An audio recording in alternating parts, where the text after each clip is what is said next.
பிரபாகரனை வந்து இப்போ பயிற்சி கொடுத்தார், AK-74 பயிற்சி கொடுத்தாருன்னு சொல்லி அவரை தரந்தாழ்த்தி போய் ஓலா கதைகளை சொன்னது யாரு?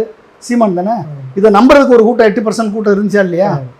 ஓகே, சீமான் வந்து RSS பிஜேபியுடைய கைகூலி என்று சொல்வதற்கு ரவீந்திரன் துரைசாமி ஒருத்தர் போதுமா இல்லையா? என்ன சார் இப்படி? ரவீந்திரன் துரைசாமி என்னைக்கும் சீமானை வந்து முன்னுக்கு சொல்லிட்டே இருக்காரா இல்லையா? ஆமாம், சொல்லிட்டே இருக்காரா இல்லையா?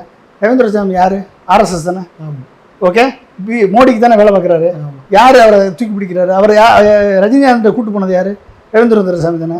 ரவீந்திர துரைசாமி பக்கத்தில் வச்சுக்கிட்டு நான் பிஜேபி எதுக்குறேன்னு சீமான் சொன்னா அது ஒன்னே போதும், சீமானுடைய ஒட்டுமொத்த கிரெடிபிலிட்டி லாஸ்ட் சார். அப்புறம் இன்னொரு பேட்டியில் மிக முக்கியமாக சொல்றாரு, ஒரு பக்கெட்டு கூட்டணி இல்லைன்ட்டாரு. சரி, இன்னொரு ப்ரெஸ் அதே ப்ரெஸ் மீட்டில் கேட்குறாரு, கூட்டணி ஆட்சி கூட்டாட்சி வந்தால் நாங்கள் வேணால் பங்கு பெறுவோம் அப்படின்னு சொல்றாரு.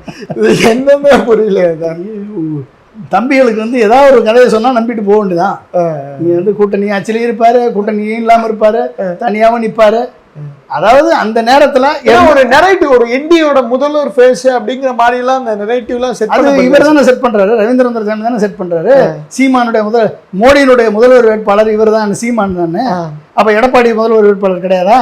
எடப்பாடி அப்ப நம்பி போய் ஏமாந்துருக்காரா?